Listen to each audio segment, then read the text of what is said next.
apologies if I'm a bit more out of it than normal with this one, because, well, I haven't slept since getting this, and, well, I work now, so I also had to do that, and it's been a very long day.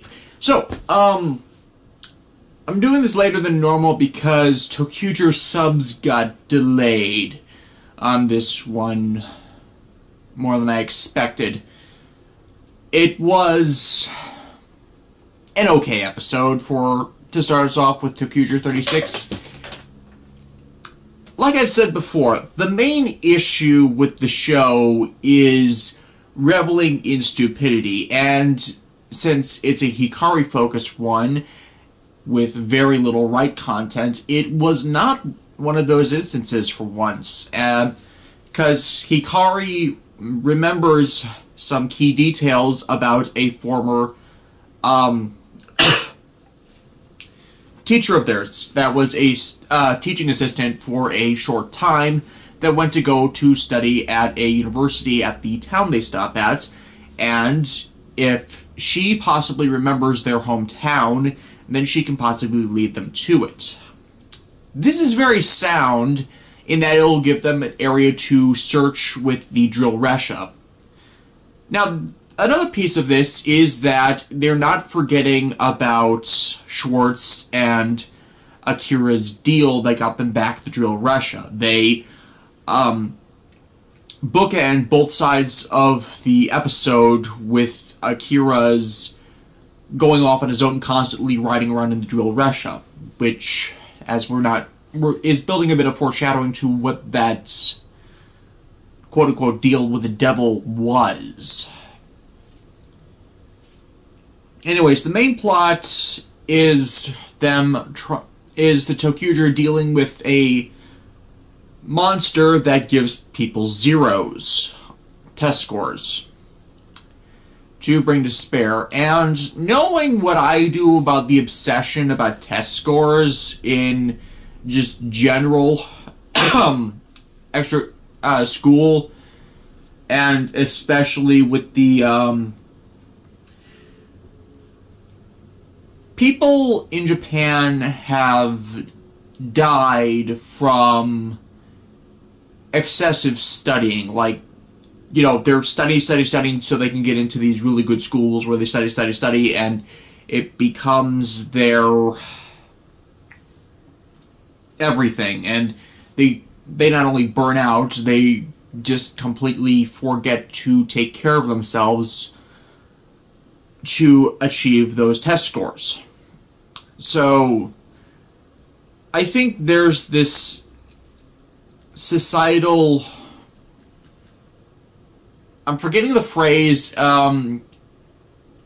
societal commentary, that's it, in this episode, which I think helps make it one of the stronger episodes of this series, in that the monster is bringing out massive amounts of despair and darkness by essentially giving these people perfect failing grades. Now, a good line of this was when it's attempted to be done to Wright. Now, Wright is an idiot. That is why I hate his character, because I don't like idiot protagonists, especially when they don't in any way try to compensate for them being idiots. Like, you know, being a nice person, because Wright's an asshole. Or, you know, being clever, or savant, or naturally good at something outside of normal thinking talents that they trained or put great amounts of passion into. That's why I got so pissed off about the episode with Hikari and Wright having Wright's grandfather teach them karate, in that he's a prodigy, but he puts no effort into it. That was what pissed me off about that. So this all plays into this as Wright's an idiot, so him getting zeros, which the monster is giving out, perfect zeros, has no effect on him.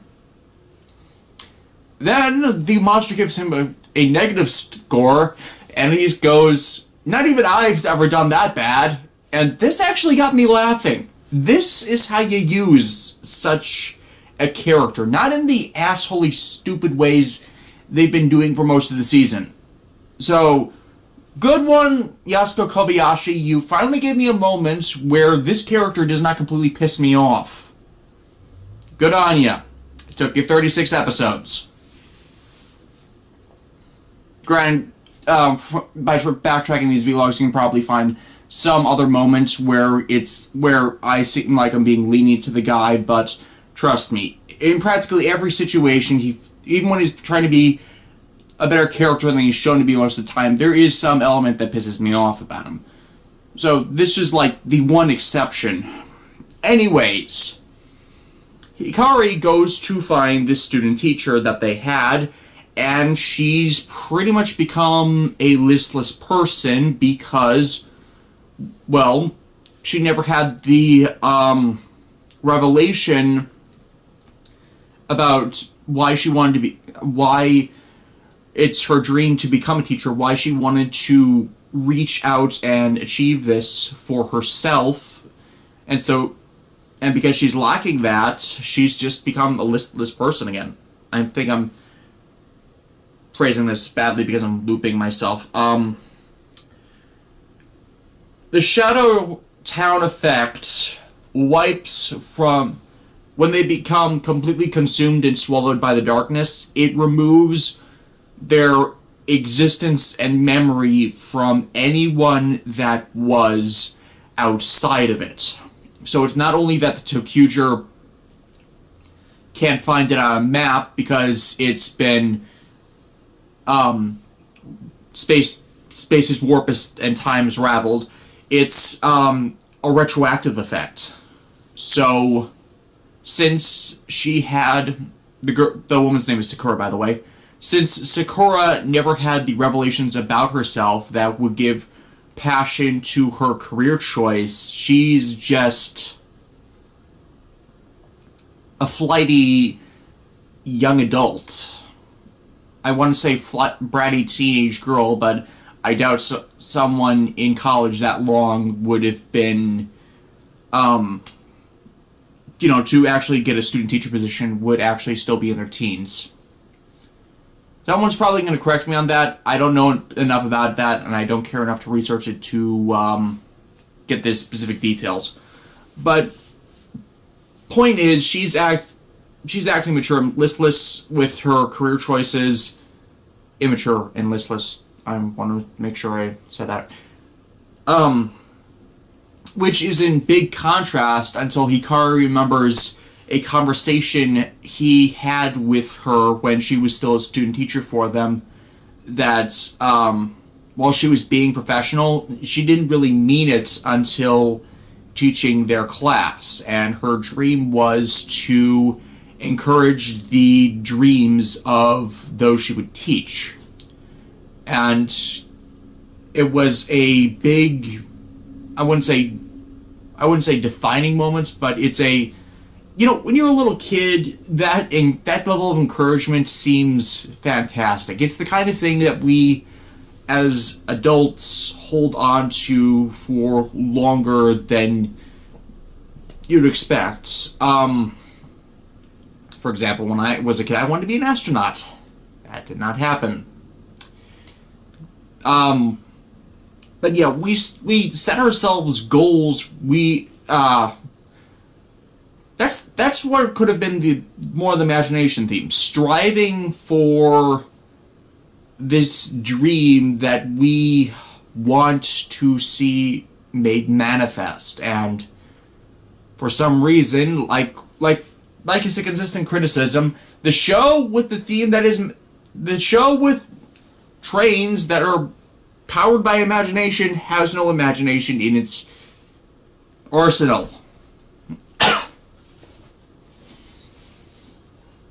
So Hikari actually works to revitalize her by not only reminding her of the dream, but of the passion for it, which changes not exactly changes her, but recovers what she lost to the shadow by their town being taken by it. And at the end of the episode, it's shown in symbolism, by her looking at the shining rainbow. That was really good. That was very effective symbolism, especially with Akira's introduction, in that he made his change from Shadowline to unaffiliated to working for the Rainbow Line to a Toqger. It's all because of that rainbow.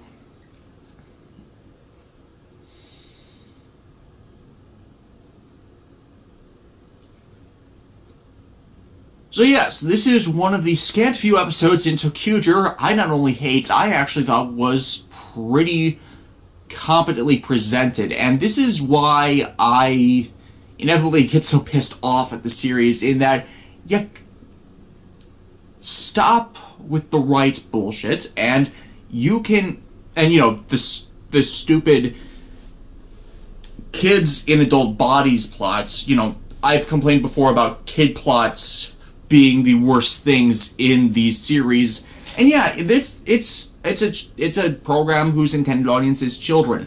But the issue with kid plots is that they're so badly represented, they're badly written, because it's a kid that becomes the focus of it. I've been doing research lately in preparation for my Mega Ranger review next year. Apparently, Zyuranger, you know, Kyoryu's Sentai Zyuranger 16th Sentai series, was adapted into the first Power Rangers seasons. Zyuranger was threatening cancellation because the early episodes focused more on the child guest stars than the heroes of the show. Yeah. And that's the kind of thing I'm talking about, in that your kids are not that stupid, and if you don't correctly orient yourselves in this, and like, old fans are not going to be interested by kids in adult bodies being bratty little kids. It's not real. It's not realistic. Okay, it is realistic, but that you can't make a show out of it. Tokuger's negative reception, despite its ratings, is receptive of that, and it's a killing audience kind of thing. I'm explaining this badly, but sleep deprived. What I'm trying to get across is, this is probably, now that they're trying to be more mature or responsible and leaving that childhood behind, there's a good chance that the last bit of this series is going to continue to show improvements. Doesn't excuse the utter crap of the first half, and as always, my thing is, if half of your show sucks, something is wrong with your series. And I got really off the ball with this one. Sorry. Drive 6. Okay. We're having issues with Drive still, in that it's trying to tell a story, except it's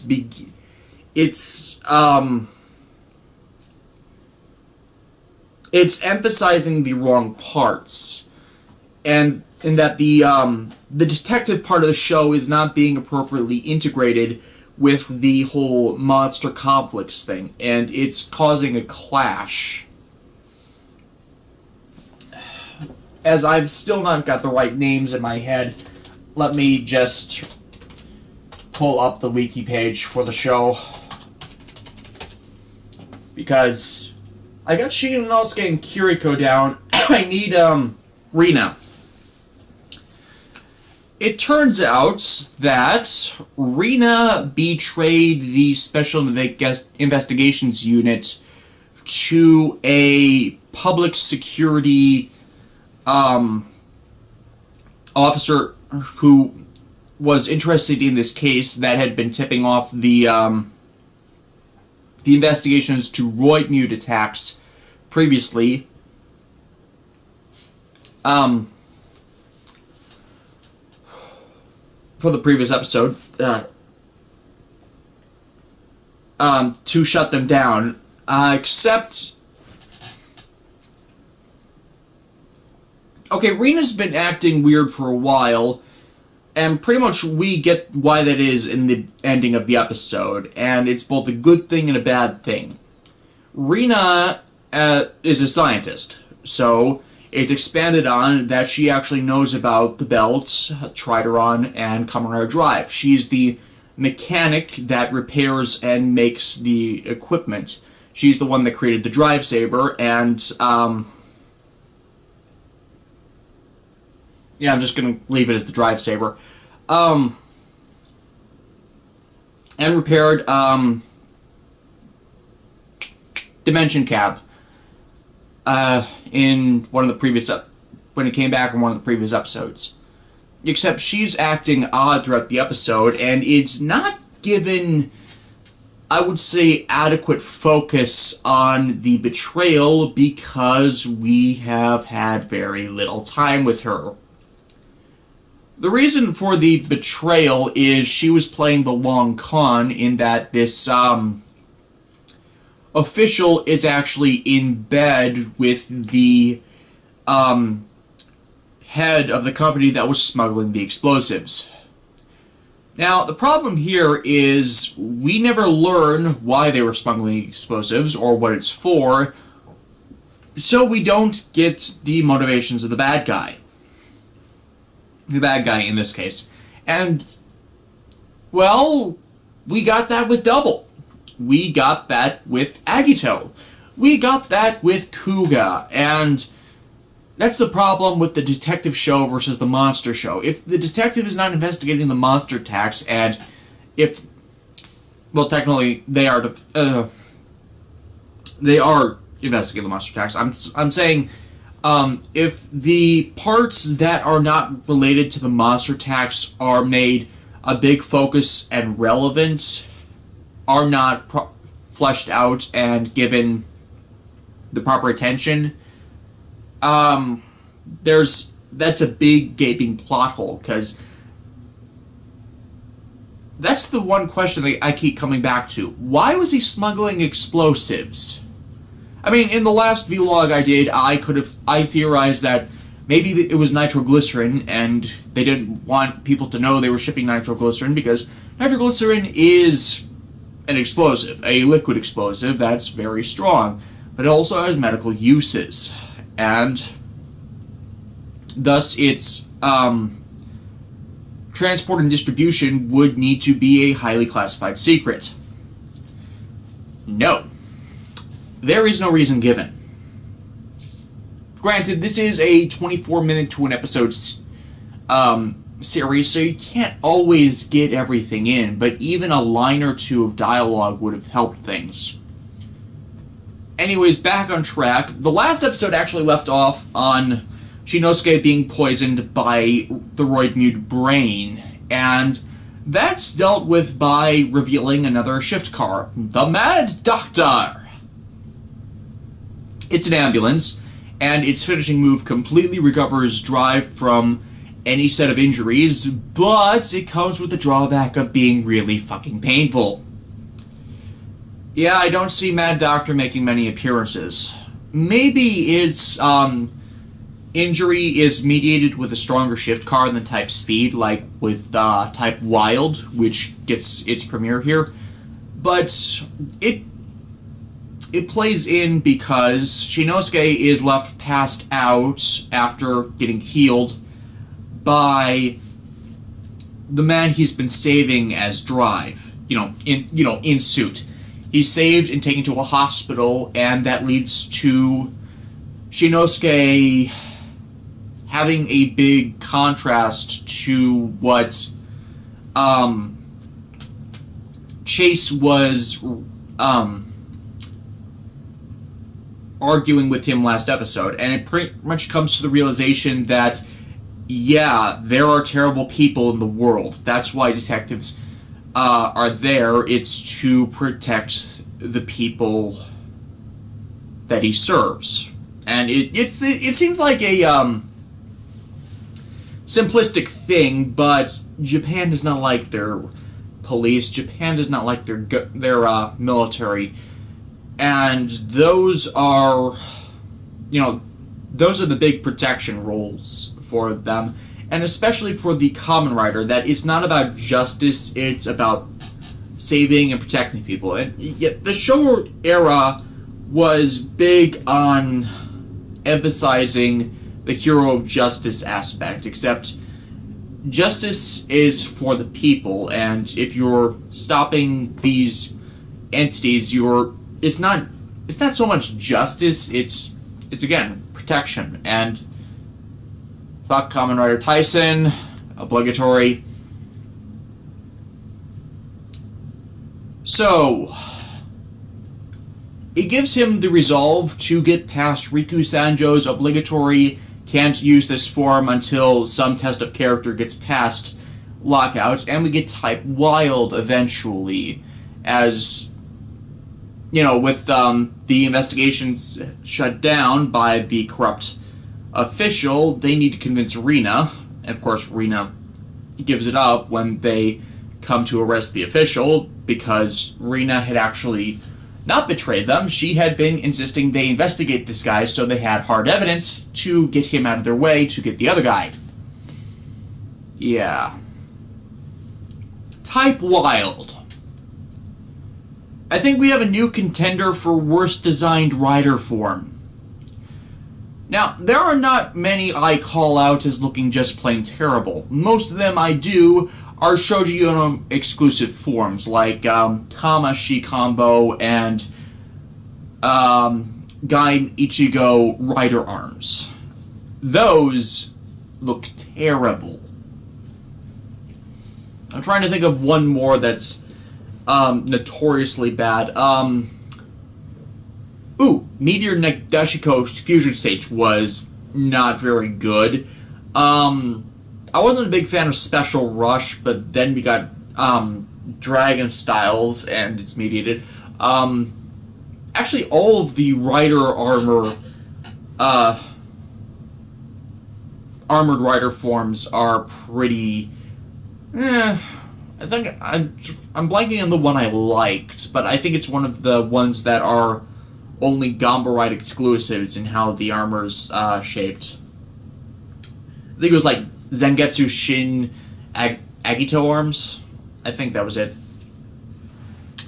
Point is, Drive is the first of the mainline continuity, as in TV show continuity, not from movies form, that I thought just looks plain freaking terrible.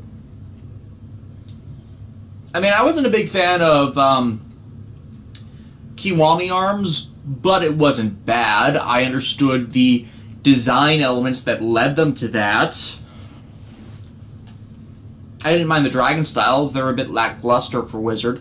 Fours had synergistic elements, so I didn't mind them. O's is awesome. Double is awesome. Decade has 2, technically 3. Yeah, I don't really have much issue with anybody else. It's just the movie exclusive forms that are irksome. Oh, right, Climax, Liner, those were ones I had issues with, but, it's Den-O. I don't like Den-O.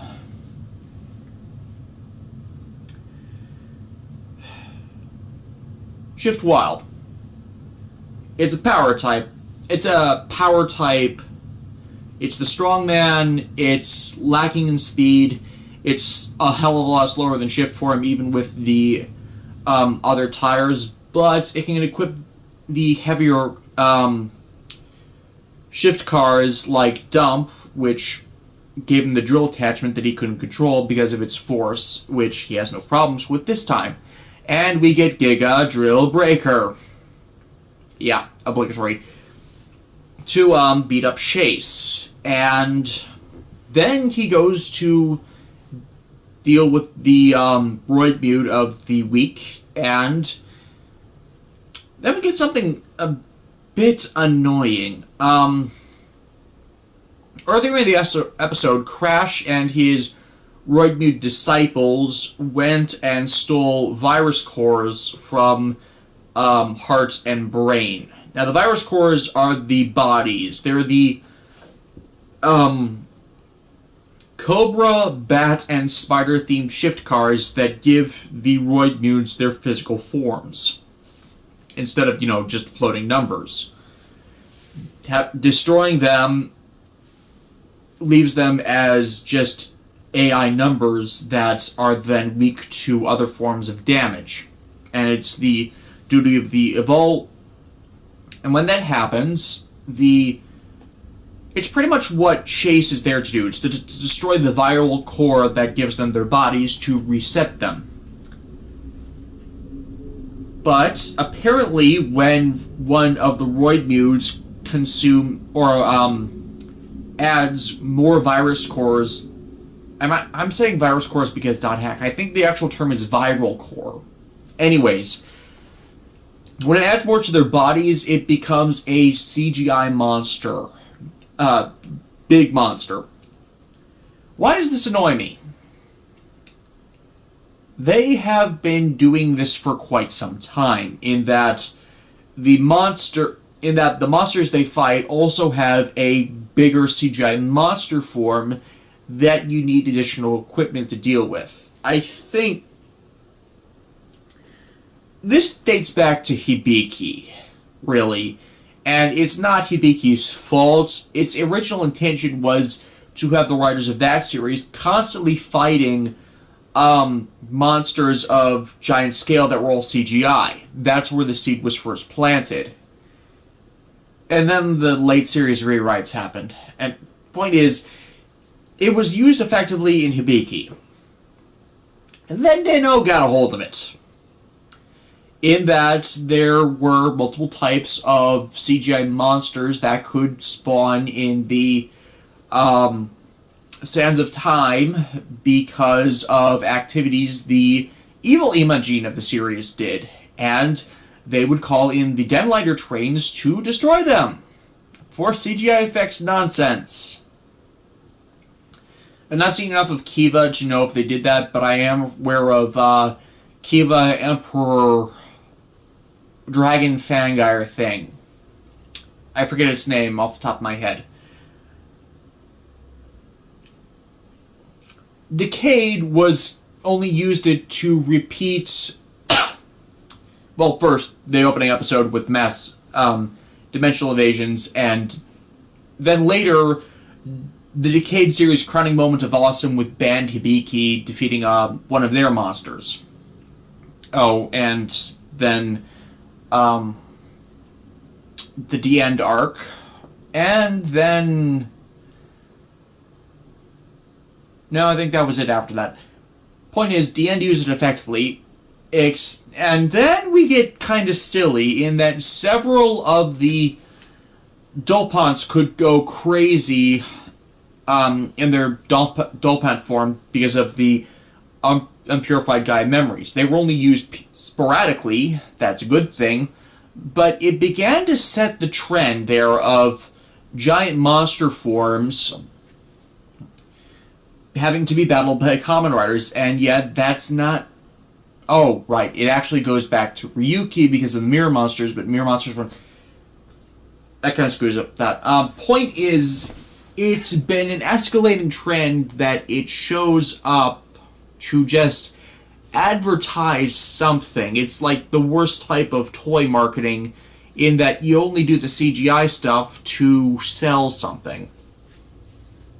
O's, I think, used it the most appropriately in that they used it like 2 or 3 times, and 2 of them were to feature Gata Kiriba.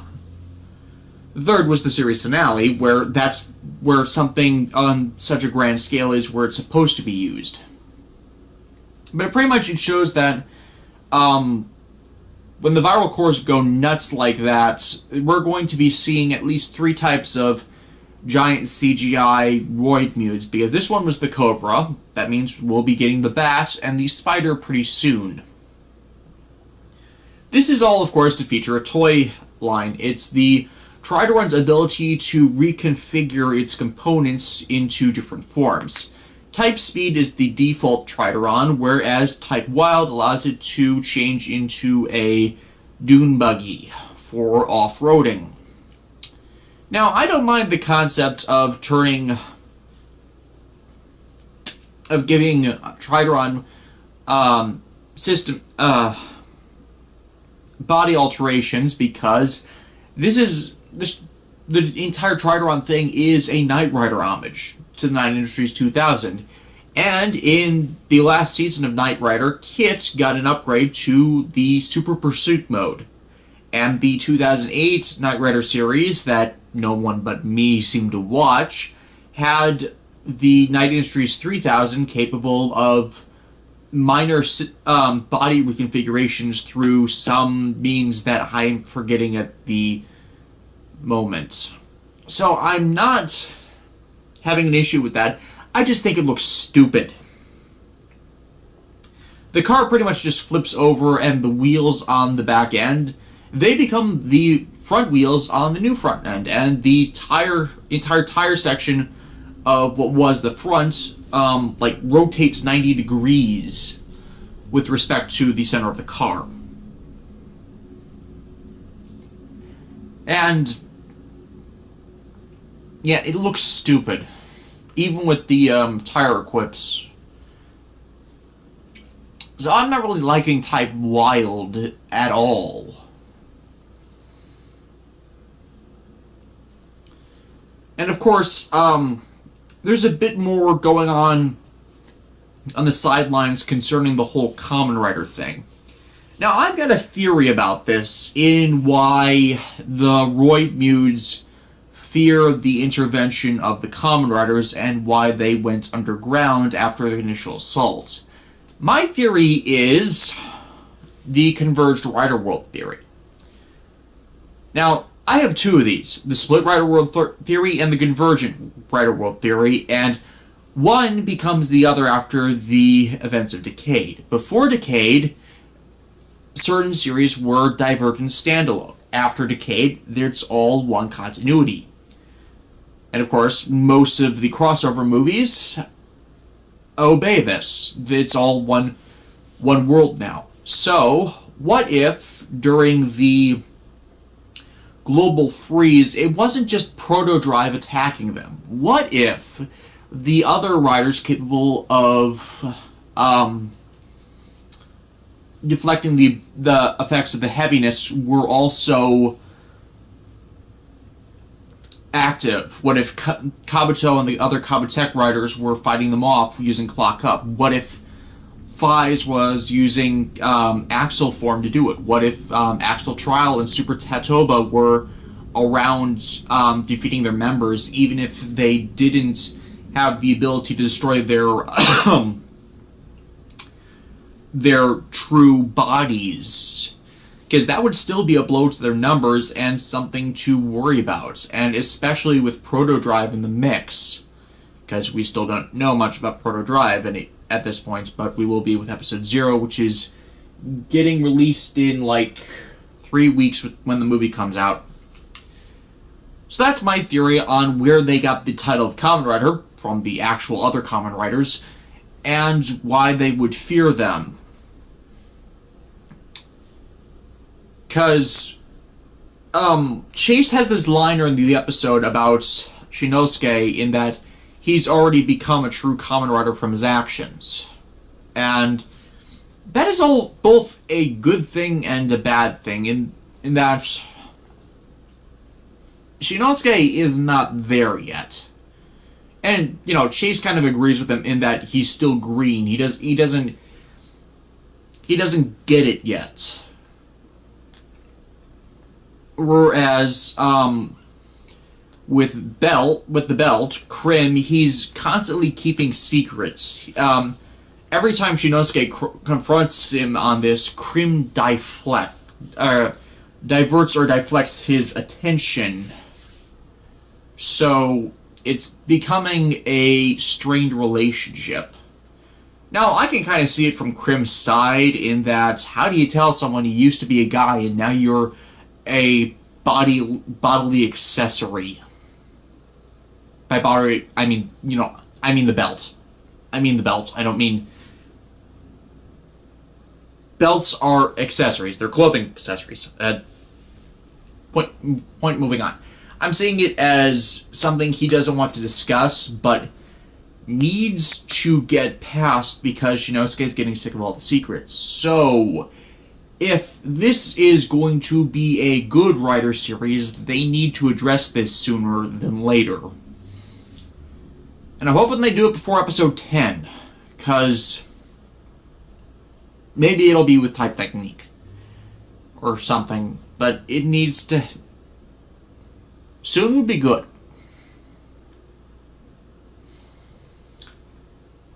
Especially since the secret thing is getting on Shinosuke's nerves, because, he is supposed to be keeping the whole Kamen Rider thing a secret, and Krim uses the analogy of Nobel and Dynamite in releasing an unknown when you're trying to better humanity that screws everybody over.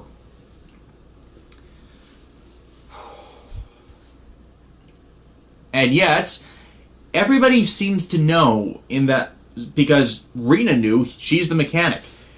And Shinosuke didn't know this, that there was another confidant in this right there, that he could have been getting help and advice and, reassurance from, aside from Kiriko, Kiriko's the one who introduced him to all this, really. Well, got it explain what she could to him. This really needs to be addressed, is the final points of this, and again, sorry if I'm less colloquial than usual. Sorry for the lateness, too. That really was unavoidable, and hopefully I'll be back on track next week. And there will be a next week. Now, if excuse me, I'm off to play Pokemon.